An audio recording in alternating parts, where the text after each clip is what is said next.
Welcome, welcome, welcome. It didn't start like I wanted to start, but that's okay. Another quirk of what happened to me and Andy on Let's Rage Coogs yesterday. Welcome to Folks Talkin Sports, episode 162. I am Kris Gardner. With me right now is Kennetra Pulliams. How are you doing, KP? Kris, I'm doing great, thanks. And joining us as soon as he can will be Willy Gibson from Ohio. He'll be joining us. Gremlins got us, and that's why we're starting later than usual, but that's all right. It happens. One of the beauties of live streaming. KP, while it's just you and me, what are your thoughts on the Las Vegas Aces sweeping the Phoenix Mercury, third title in 4 years, from getting blown out by 53 points to tie, I think, the most lopsided loss in WNBA history for a road opponent, to winning the championship? What are your thoughts on that? You saw it was trending that way. The way that they closed the season, they kind of put all the pieces together. They found the answers of kind of what was plaguing them the early part of the season, and they get to the postseason, and it wasn't flawless, but they did what had to be done, and the fact that for the first time ever, a 7-game series, a bit anticlimactic that it was a sweep, but at the same time, the Mercury, with Satu Sabali, leaving the game early, it wasn't as compelling, I think, as it could be. But take nothing away from the Aces and their accomplishments, and take nothing away from A'ja Wilson and her dominance. Um, Becky Hammon, really, she had to evolve this season as a coach. And you add pieces here and there, and players buying into their roles, and finding different ways to win. And it was the outcome that was their goal, and they reached that. And I'll say this, I'll mention it again, because I think I said on an FTS maybe at the start of these playoffs. Me and one of my closest friends, probably when the Aces were at 500 or after this, they just got blasted by Minnesota. We pretty much were shoveling dirt on them, and the season's over, and we would text them back and forth. This is not the Aces. They made a mistake and letting Kelsey Plum go, and they shouldn't have brought in Jewel Lloyd, and Jewel Lloyd hasn't stepped up at all, and this blah blah blah blah blah blah. Then 16 straight wins later, and then doing what they do in the playoffs and winning the chip. Hey, I was wrong. And the PR person for the Aces, I've known for almost 30 years. Mm. So I need to reach out to her and say I was wrong. Forgive me for doubting y'all. But where, as good as she was in college, Mm-hmm. are you surprised at how dominant A'ja Wilson has been in the WNBA? No, she has because again, being able to find the right fit and to still excel and to have sustained individual and team success. I mean, it is remarkable. There's already talk of her being the GOAT, just based on what she's done on both ends of the floor. And the fact that it's not just individual numbers that she's putting up, but the fact that if you're leading your team to championships in short order, then so yes, dynasty, so those words are coming up, and GOAT, those words are coming up as well. So, Willy Gibson, Yes, sir. how are you doing, my man? Phenomenal. How's everybody? good. Doing well, doing well. Your thoughts? We're talking Las Vegas Aces. Are you surprised at how dominant A'ja Wilson has been in the W, even though she was great in college? No. Is anybody? No, I'm not. No. No, I mean, as you said, she was dominant in college. It's just a continuation. Is she the best player in the world? Mm. I don't. I don't see any. I don't see any. Any. Yes, I would say so. I don't see anyone else vying for that crown. And see, that's a change because probably 2 years ago, maybe 3, you might have said Breanna Stewart. Mm. You know, Stewie. I mean, goodness, Stewie won 4 years in a row at UConn, Mm. and she's doing a great job in the W for a while, but nothing like Asia Wilson. And as Kennetra has said, Asia Wilson does it on both ends of the court. I mean, she's elite on offense and elite on defense, and that's a rare combination. What do you think about that, Will? It is rare. I mean, in this day and age, very, you hear the term two-way player, but how many players actually fit that bill, and to that point, she is one of them. She is someone that is a two-way player. And now we wait. We got what till the end of the month. Mm-hmm.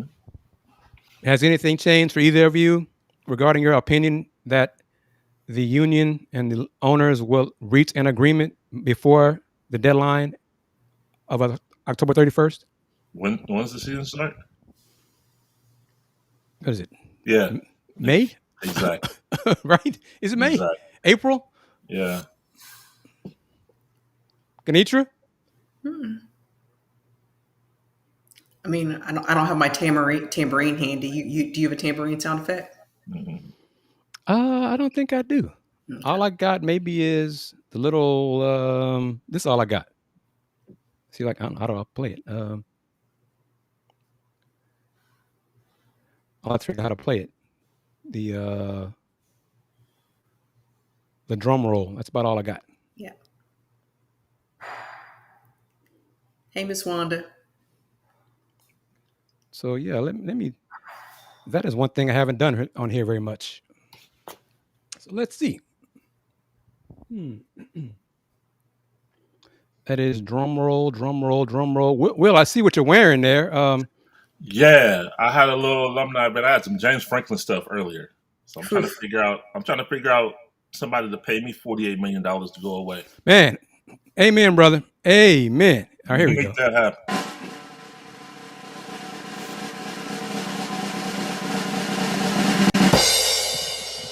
So yeah, there it goes. There's that. But anyhow, yeah, shifting gears. You gonna say something? What are you gonna say? Here we go. James Franklin's gone. Buyout of $48.6 million. 50. Trent Bray's gone.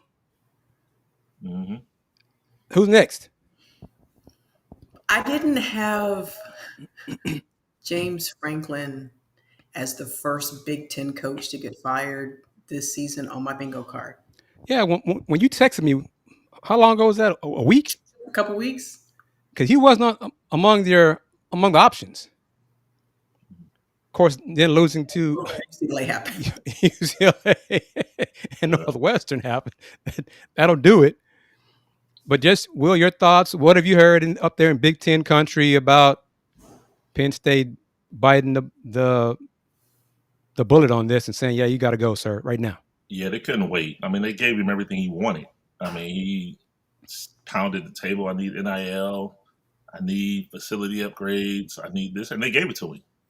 And then to come out and do this, it was already questions about his offensive coordinator. And he stuck by him, and we saw what happened in the college football playoff. Everyone thought when he made the college football playoff, he was home free. But not so much because of the performance that they had in that playoff. So now he come to the 2025 season, and he has yet to be the Power 4 team. He lost. He was back-to-back 20-point favorites and lost both games. And to put to button it up, the funniest thing is he's 104 45 at Penn State. His first Big Ten loss at Penn State was to Northwestern, and then the last one was to Northwestern. So it was time. I didn't think they would do it, quite honestly, because I just had a conversation earlier last week, and I think I said it here last week. He's 4-21 versus top 10 teams during his tenure at Penn State, and they hadn't done it. So I'm like, if that doesn't get it done, what will? Well, we saw yesterday, 3 straight losses, 2 as a 20-plus point favorite gets it done. So, but go ahead. Our colleague has a joke for you, a joke question, Mr. A.D. Moore. No, here's the funny part about it. I haven't seen yet, and I'm waiting to see who the interim is. Number one, selfishly, I wish they would have waited 3 weeks because I would love to see him here November 1. But other than that, I want to see who the interim is. And if they make the interim Jim Knowles, that's going to be hilarious. The former Ohio State defensive coordinator comes into the horseshoe as interim head coach at Penn State. So I haven't seen that yet. So it'll be interesting to see. Terry Smith. It is Terry Smith? Okay. All right. Well, dang.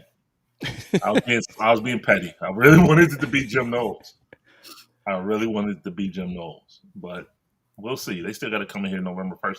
And then I think they look down the line. I mean, they're 3-3 now. They have Ohio State. That's 4. They have Indiana. That's 5. I mean, Iowa this week could be 6. So no quarterback. Yeah. Yeah. So it was time. But I think he has a nice little soft landing spot. The 48.6 notwithstanding. I think Virginia Tech calls him. I think he's on the phone. He might be on the plane to Blacksburg right now. Truthfully. So is Virginia Tech calling Shane Beamer or calling James Franklin or both? They're calling James Franklin. What about Oregon State? Anybody care? With all due respect. What about? And a colleague told me once upon a time, anytime you lead with all due respect, you're about to say something disrespectful. So, with all due respect. What about him? Yeah. What about him? I mean, they fired their coach first today.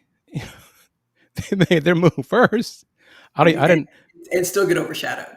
Yeah. I don't even know what the buyout is for him. I'm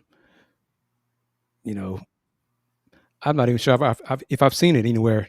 I could, if you had given me a list of 5 names and said, who's the Oregon State head coach? There's a chance I could have gotten that wrong. Oh, MC with this one. I missed this one. Is that Trent Dilfer? I mean, at last I checked, he was. Yeah. And that was a disaster. Yeah. Okay, I mean, that truly was a disaster. Yep, he was fired within the hour. Yeah, that'll do it. And UAB the football program was dead, and they brought it back and brought in Trent Dilfer, and I'm like, yeah, okay. Yeah. Speaking of Oregon State, the former Oregon State coach could be the next coach to go. Jonathan Smith at Michigan State. Them too.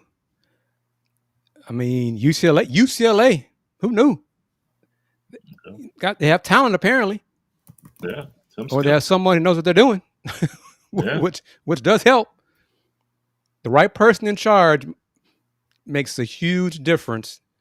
We joked about Oregon State. And who cares about Oregon State? Honestly, UAB, I couldn't tell you who they're looking at for the job. I mean, who the quarterback is? Who's at UAB? John Dennis' kid. Oh goodness. Florida transfer. Oh, well, he hasn't helped. I mean, and the American Conference, South Florida is ranked. Memphis is ranked. Is Navy ranked? I think so. If not, they're right on the door. So teams have passed up UAB football.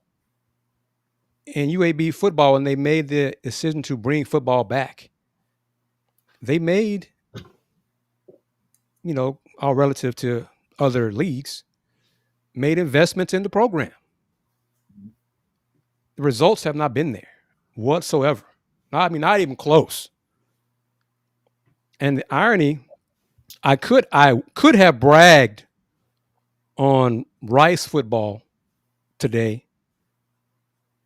And then UTSA said, yeah, I know, and beat Rice 61-13 Saturday. So, yeah, no. I mean, before yesterday, Rice was projected to be in a bowl. One of the bowl games that Will doesn't know exist because they're played in December, one of those mid-December bowls.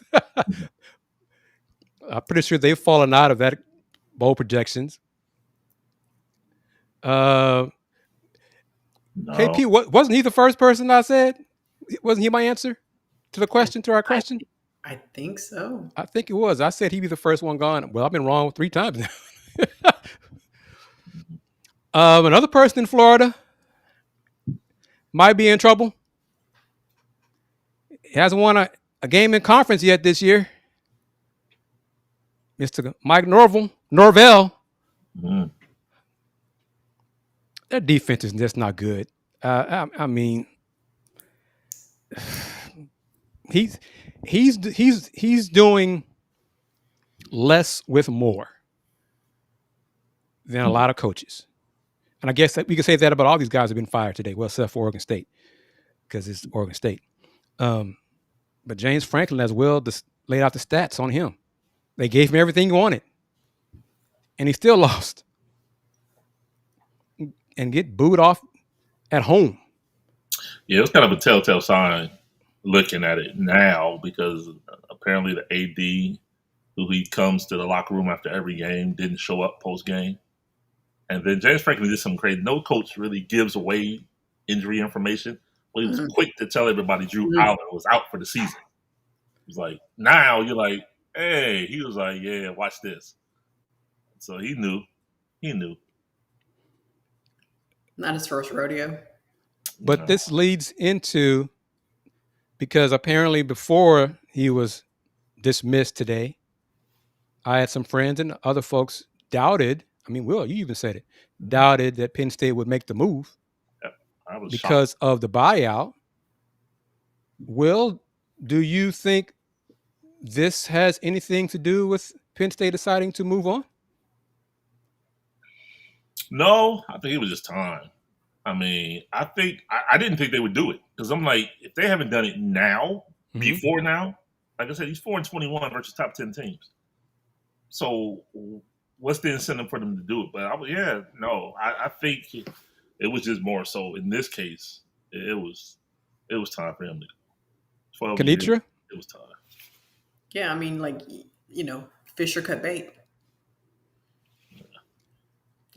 But I mean, because it's recruiting is 24/7. Yep. And so you can't have the collateral damage of the rumors, the talk, the distraction of every week, James Franklin's going to have to defend himself. You got to keep the deep pockets happy.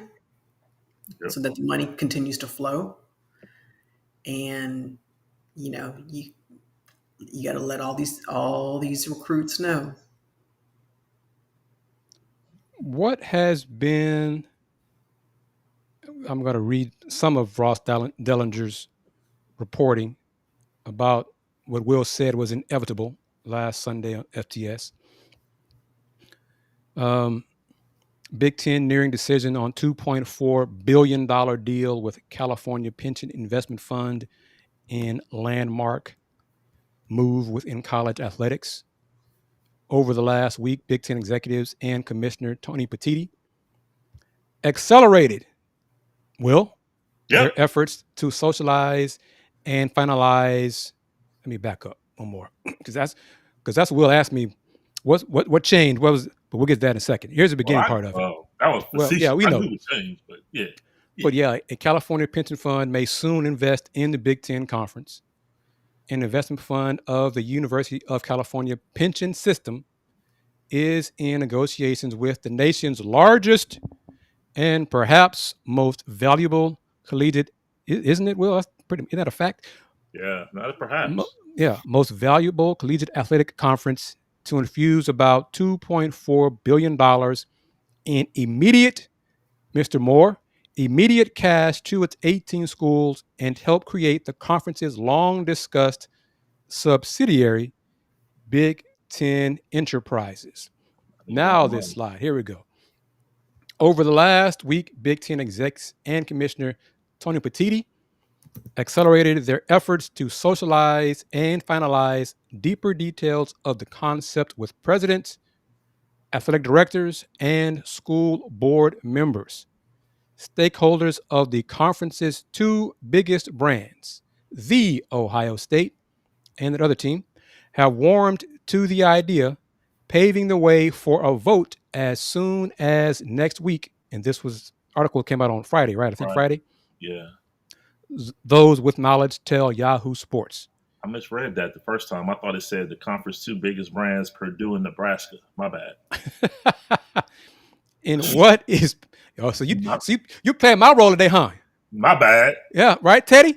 All right, yeah. Teddy. I see you, Teddy. Okay.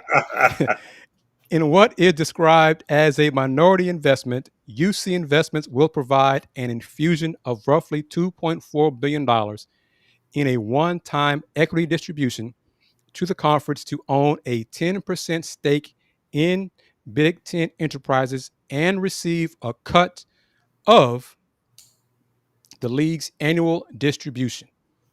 The $2.4 billion will be distributed to the league's 18 schools in an uneven way, KP, with a portion also used to create Big Ten Enterprises, a private offshoot of the league intended to better monetize the conference's assets in this more professionalized environment of college athletics. Maybe this will be the end of referring to them as student athletes. Oh, my bad. All schools will receive at least $100 million in upfront, one-time payments, with several programs payouts exceeding $150 million. Dizzy busy. Which one? Which programs? I gotta be the Ohio State's one of them. A massive influx in cash at a financially stressful time for athletic departments. 8-figure bonuses to schools are also expected in fiscal year 2037, when the Big Ten's deal with TV partner Fox is scheduled to end, likely triggering a significant media rights fees increase. One more slide, and then we can discuss. Many view the deal as a 3-part concept: the financial partnership with the pension fund, the creation of Big Ten Enterprises, and the extension of the grant of rights. The creation of Big Ten Enterprises may be the most interesting. The privatized for-profit entity is expected to operate under a CEO, answering to a board of representative member schools, and is charged with consolidating in one place the league and its schools' assets as a way to better monetize and generate more revenue, including categories such as ticket sales, sponsorships, and others. Will? Thoughts? Yeah, it was the two major players in the game got the concessions they were looking for. Uneven payment structure. That was it from the beginning. Ross Bjork and Ward Manuel, they weren't with taking the same number as, with all due respect, I just said it earlier, Northwestern and Purdue. They just weren't. And so, once that was... And Maryland and Rutgers. Yeah. No. So once those concessions were met, it was like, okay, let's get it. Kennetra, your thoughts? What happens should the look of the conference change before this deal is over? Well, see, that's where we're going with the grant of rights extension to 2046. Well, this is my question. I think KP's touching on it as well. Mhm. Does this, and it has to be a unanimous vote, and I think Yep. it will be. Yep.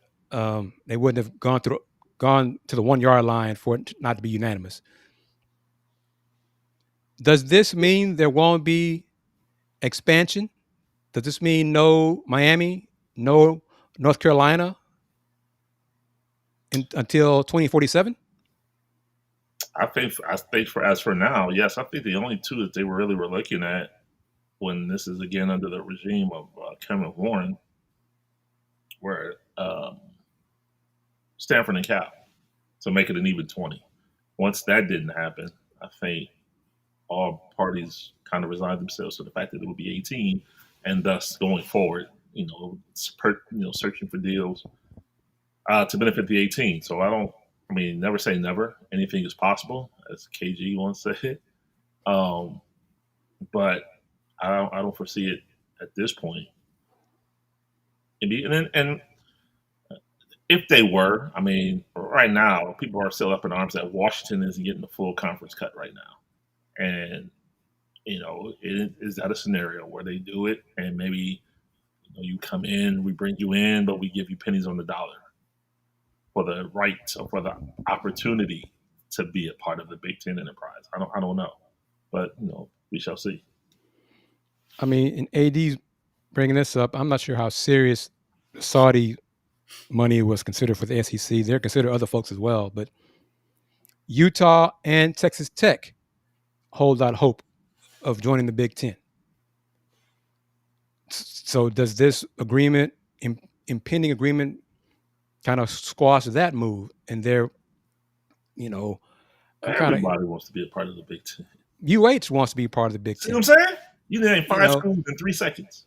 And I'm saying, I can't remember, I haven't really looked at it for a while, but I promise you, UH President Chancellor Renu Couture said a few years ago, one of her goals was for the university to become Tier 1, and one of her ultimate goals was for UH to get to the Big Ten. I remember that. Yep. Okay, that has not, a lot of folks have maybe forgotten about that, but she said that.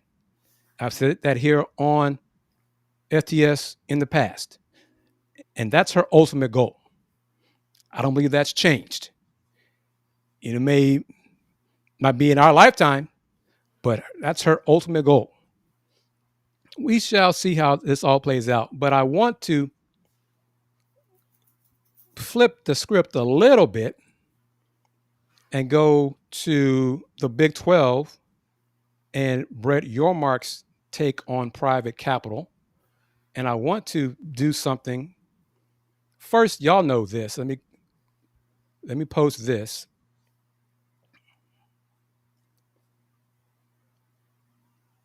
Will, did I text you this Friday? I can't see it. Okay. No. It finally happened.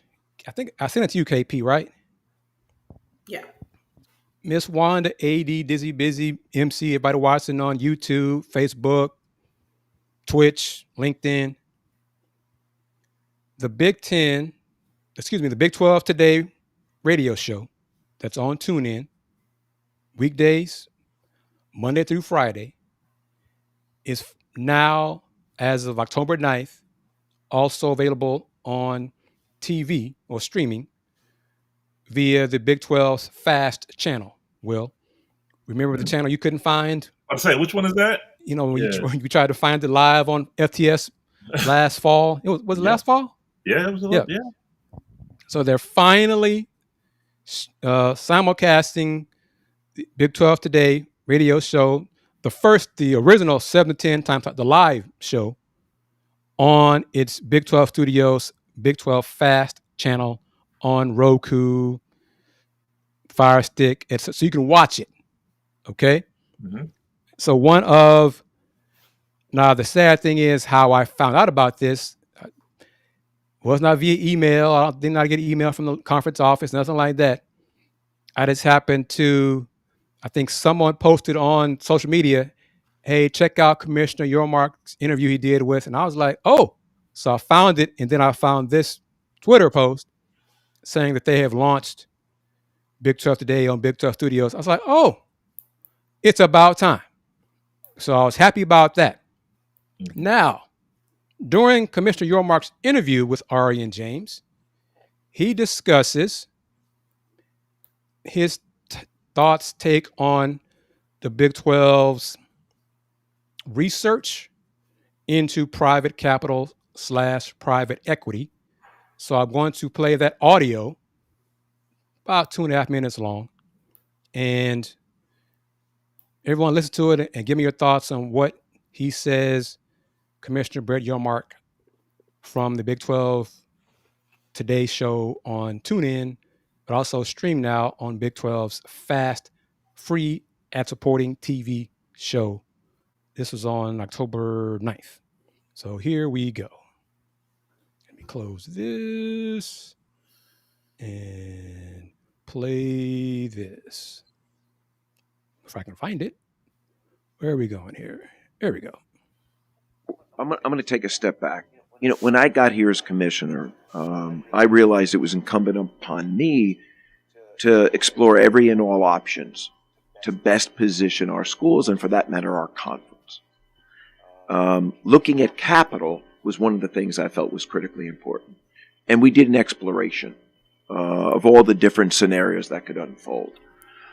Private equity effectively is having someone come in and take a piece of your conference. You're selling a piece of your conference. And with that, think about it as another member. So in the case of the Big 12, if you had 16 schools, you now have a 17th member effectively. So we went down that path. You know, for me and where I sit today, I truly believe that given the uncertainty around collegiate athletics, that having a strategic partner that can help create value, okay, value creation, we discussed it earlier, is very important. And a strategic partner can offer lots of different things. They can offer expertise in different areas of the business. They could be a great sounding board, and they could provide capital when and if our schools need it. So that's kind of how I think about it today. I would never, and I guess I shouldn't say never, but the ideal scenario for us is not just to partner with someone for capital. For me, it's got to be much more strategic than that. Capital can be a part of it, but certainly the strategy, you know, the subject matter expertise is critically important. The other piece is I'm really bullish on the Big 12. I always have been. I love our trajectory. I love where we're going. And, you know, I'm not inclined to give up any of that upside right now. Knowing that, again, we're going to go into the marketplace in January of 30. I think we'll have a big moment. But certainly, as the commissioner, you have to explore every and all options. You never want to be on your heels, and you want to be forward-thinking. And we, as a conference, have done that. And I've done that with our board and our ADs. Thoughts on that? Kennetra? I mean, what happens when a member institution maybe thinks they've outgrown the conference, or their idea, their vision doesn't align with the conferences, with the commissioners? Then what? You know, I mean, ACC dealt with that recently with Florida State and Clemson. Texas Tech could be that person, like I said minutes ago. Tech's objective, hope, is to get to the Big Ten. Buy the way into the Big Ten, whatever. Well, I mean, we shall see what happens at that point in time. I think with the ACC doing it, the Big Ten soon to do it, it's probably inevitable that uneven revenue distribution is coming to the Big 12. But everybody wanted to be mad at Texas Exactly. 12. That didn't fly when the Longhorns suggested it. Yeah. Just But now, maybe within the next 3 years, now it's okay. 2 years So ago. we saying it's cool. It's 2 cool when years they ago, do it. It's a problem when I do it. Understood. Just because we were visionaries and like we had a network But do you think that'll fly in the SEC? We didn't play nice. We were selfish. Well, y'all and most of y'all were, yeah. Okay. But do you think that'll fly in the SEC? Uneven revenue distribution with everyone, even the upper echelon schools. I mean, it's hard to say everybody's, because I mean, you're basically, you want everyone to be a monolith and think the same way. That's hard to do. I mean, it may be fine for now, but over time, people are going to have different ideas of how to best position themselves strategically, in the words of the commissioner. Well, what were your thoughts? Yeah, it's gonna be interesting. I mean, he said I was struck by. He said it's not something I'm looking to do with the conference right now. So was that, to forgive my conspiracy theorist mind, does he have somebody on the hook, and that was his way of saying, get your numbers up?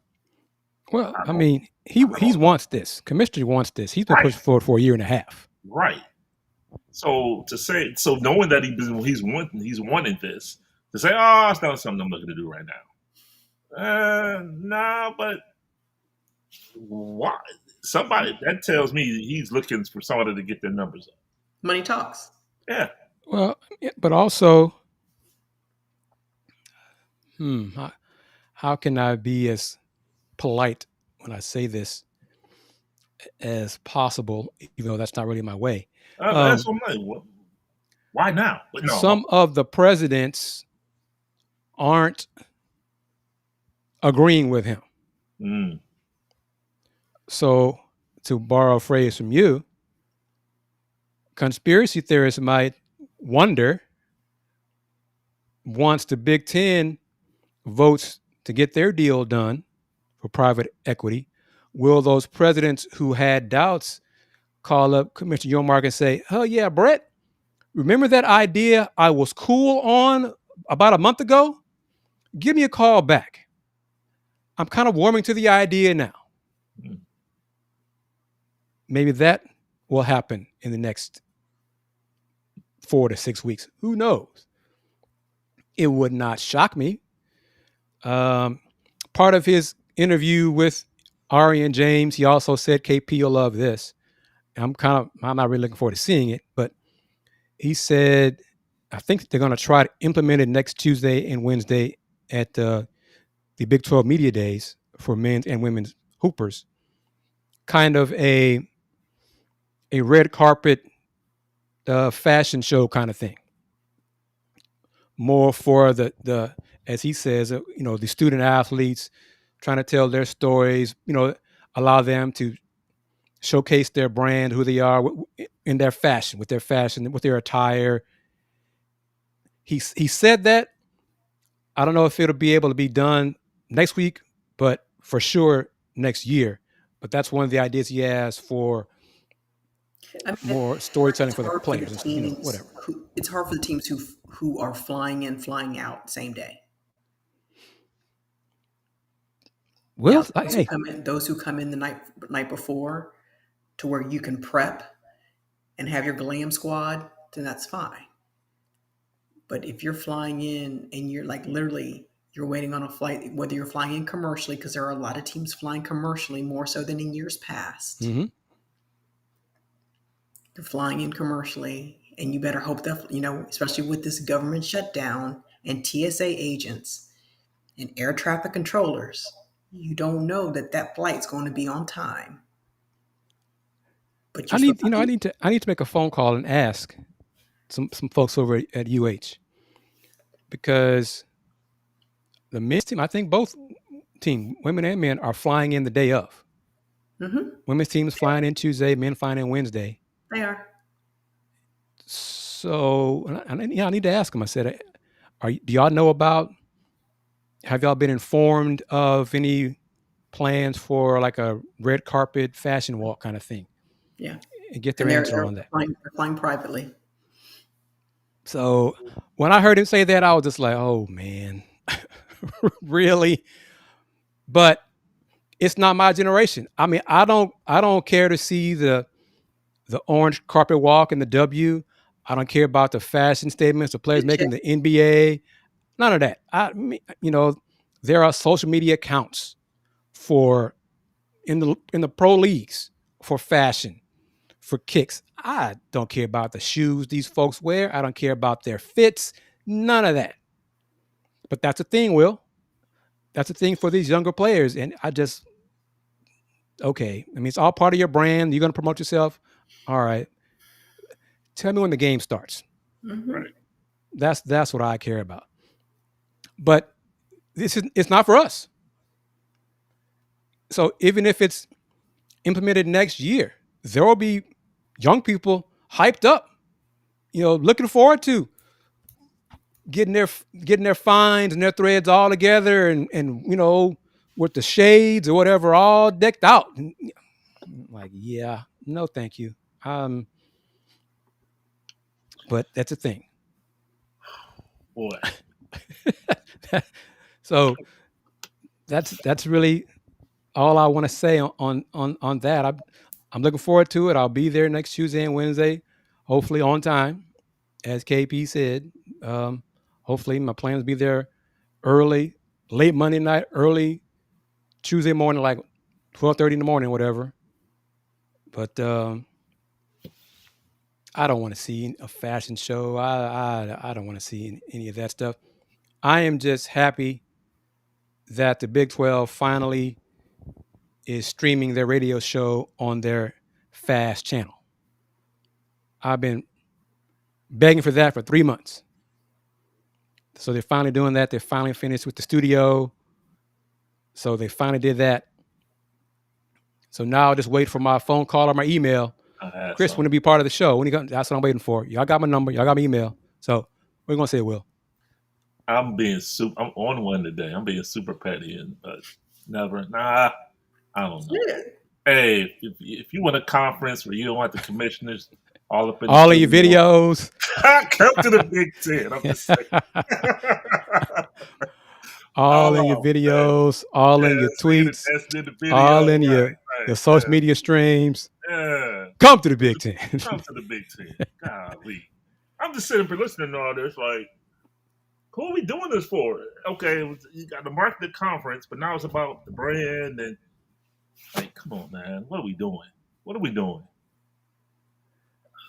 But it's. I mean, they have different corporate partners now. Yeah. They got a deal with New Era. So I mean, they got different apparel partners, different arrangements.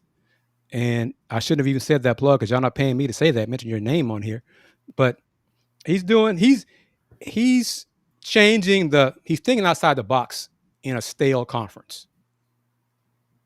And for that, I give him credit because some of these ideas he's had, some things Big Ten and SEC have done for like 6, 7, 8 years. Mm. But the Big 12, Commissioner Bowlesby, he was old school and didn't do any of that kind of stuff. Didn't think any of that kind of stuff. So I commend him on that. And of course, I have a working relationship with the what is his title? COO, KP? Mm-hmm. COO now, Mr. Kirkham, who I hope to see again on Tuesday and or Wednesday. And I am serious about that when I see him. Okay, I see what I got now. You got my number. So get that done because trust and believe. If that does happen, if the Houston Roundball review is and or Let's Rage Coogs gets a working agreement with the conference to stream our shows on that, y'all will know because I'm going to tell everybody. Y'all going to know about that. What else did I want to say before we wrap it up here? I think that's pretty much it. We'll talk about the Browns again. What happened today? They lost 23-9.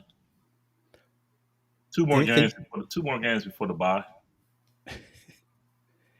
Anything you can share about Shedeur Sanders? He didn't play. Is he going to play at all this year? Yeah, he'll play. What's it going to take for him to play? About another 4 weeks. Because they have, in all seriousness, they have Miami at home next week, at New England, the bye week 9. Coming out of the bye, well, the story goes, well, now you did, okay. So, the story goes is that they want, when he does play, to give him a full week of practice, full game plan. He's the guy. They don't want to bring him in. He's the backup now. They don't want to bring him in on if Dylan Gabriel takes a sack and unfortunately gets injured, which we're not wishing anything on the young man of that nature. But if he has to come in at 3rd and 17, they don't want that. So the plan is to give him. But then I also heard something this week that, well, I heard it again. I didn't believe it the first 2 times I heard it, but now I'm starting to believe it. And if AD is still here, he'll get a kick out of this. 4 is still in the building. Huh. Yeah, that's what I said. Deshaun? 4 is still in the building. And there's a possibility. Anything is possible, again, to quote KG. But, yeah, and not only is he in the building, he's posting videos of him throwing and running. The team's not, but he is. So he's letting you know. Y'all must have forgot. Here I am. So now I also got a little more enlightening on that insurance policy. They do have an insurance policy on his salary that if he doesn't play this year at all, they get $42 million in cap space on the 26 cap, when his salary cap number, I think at that point, is like $81 million. It's not an all or none scenario. So they get credit for each game that he doesn't play. So if he doesn't play the entire season, they get the full $42 million. So hearing that, and then somebody was like, yeah, 4's still in the building. He's out. Anything is made. Will they play him? I still highly doubt it. But he's not going anywhere quietly. So, what do you think about the Browns' trade partner? Which one? For the quarterback. Oh, the Bengals? Yeah. I mean, he started today. How about that? And he did with me. That told me. I mean, Joe Flacco, Joe's a great guy. So that means I'm about to rip him, right? He's 40 years old. He's done. And he was a statue here. And the offensive line in Cincinnati is much, much, much, much, much, much, much worse than it is in Cleveland. And they traded for him on Tuesday, and he was announced as a starter on Wednesday. And he did well today, but I don't know. That's just, I mean, they had to do something because Jake Browning was bad. And Joe Flacco's cheap. He's like $2.5 million for the rest of the season. Joe Burrow's making 55 or 53 million. So they needed somebody that could play, but also they needed somebody who was cheap. And Joe Flacco fit that mold, that role. So we'll see. Which the quarterback situation? The Browns. Yeah, I do. I mean, Dylan Gabriel, he was next up. He was the backup. So in order, yeah. Now Shedeur's the backup. We'll see Shedeur in about a month. So if not sooner. But I think in about a month you'll start seeing Shedeur play a little more. What they do? What is it? It got to be about Deshaun. Got to be about. It got to be about. He is. That's the word on the street is it's true. He is in the building. He is in the building. So we shall see. And they are paying him $46 million this year, and also, by the way, $46 million next year. All right, I remember what I wanted to say before you wrap it up. a friend of mine sent me a link to a tweet. I'm not going to put it on the screen. I'm not going to give this account any credit at all. I'm not going to acknowledge them publicly. And I don't know if it's for clicks or get people to start following that person, which I didn't do. But they did the tried and true sources beginning of it. And then went ahead and posted a score of a scrimmage between the Coogs and Texas Tech in hoops. And it got a good number of likes, a few comments, which makes me shake my head at those folks who liked the post. Why? Let's think for a moment, people. Teams within a conference are not going to scrimmage against each other. Period. It's not going to happen. It didn't happen. There was no scrimmage between the Cougs and Texas Tech. The Cougs did have a red and white scrimmage yesterday. And I'll leave it at that. I heard a few things about what happened. It's a scrimmage. And what is today? Sunday. October 12th. 12. Don't care about the score. Don't care about anything of that sort. My main thing about any scrimmage, hell, Will knows this, KP knows this too. About any exhibition game in any sport, college, pro, whatever. Anybody get hurt? Nope. That's all I care about. Yeah. True. So people, and I'm saying this, I'm getting on my horse. If you have questions about something like that post, reach out to somebody who's in the know. If not me, there are other colleagues in town who know. We could have squashed that 12 hours ago instead of wasting people's time with nonsense. Give me a break. As soon as I saw it, I made a phone call. 1 minute later, Kris, no. Why are we screaming Texas Tech? I'm like, exactly. People, come on now. The Cougs have a scrimmage this coming Saturday against Ole Miss, which many of us knew about for a while. But the head man himself told us that Tuesday officially, brought it up on his own, really. We didn't even ask him about it. Coach Sampson said, yeah, we're scrimmaging at Ole Miss. He said so much info. I had to reach out to UH. Is it okay if we publicize this? Because he said everything, Will. I mean, he said the location. He said, I was like, but the NTA has lightened their handcuffing of that because, about 4 years ago, you can't say anything about a secret scrimmage. Don't post anything. Don't mention. Nowadays, A scrimmage. It's just, it's a scrimmage. Yeah. And I made sure to let people. Had to be for charity. Yeah. See, those are now exhibition games. See, the NCAA has changed.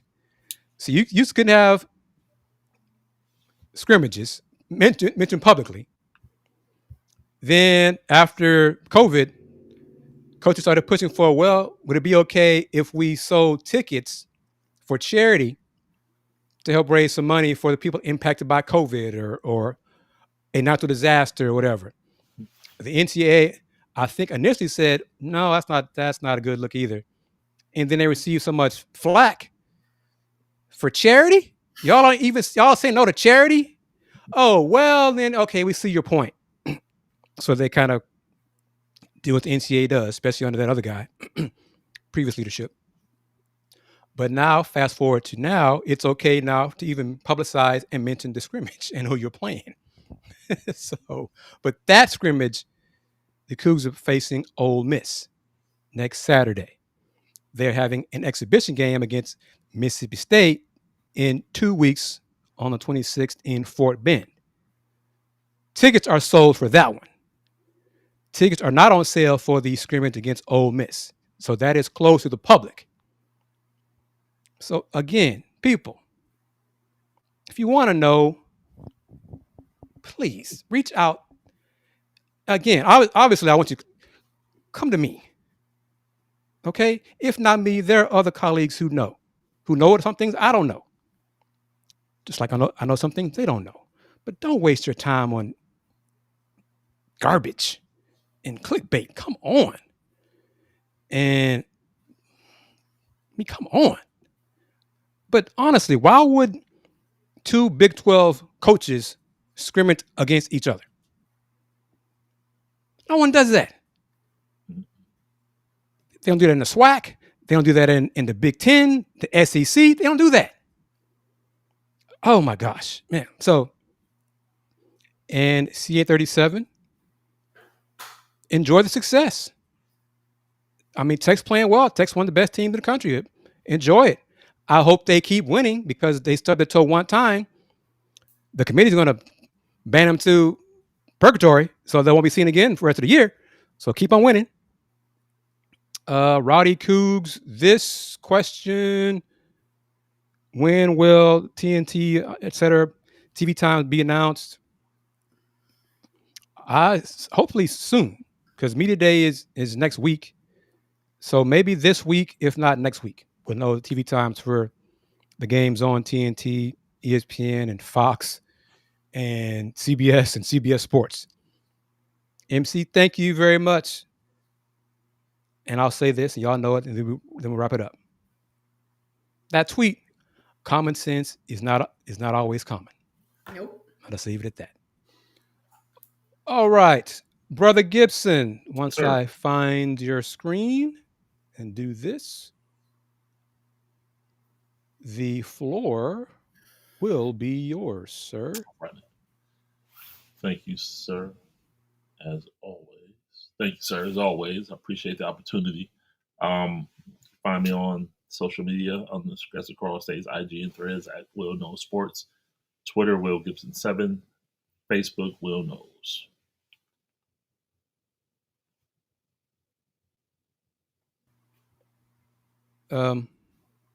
Okay. All right. You can follow Folks Talkin Sports, IG and Threads, Folks Talkin Sports. Please do so. Thank you for the comments and questions on the multiple platforms here on episode 162 of FTS Folks Talkin Sports. I am, of course, KG Kris Gardner. If you haven't already done so, scan that QR code and become a member of the Houston Roundball Review YouTube membership section. And trust me, if you become a member, then you do not yet know what an NBA scout told me about the Cougs. Gave me their thoughts on the Cougs. That is in there for members. Info like that will be for members only. Got to help pay the bills somehow, folks. Just keeping it real. But as always, this was fun. We covered a lot of different topics. We'll put on my hat, being Petty Tendergrass today, but it's all good. We good for same time next Sunday?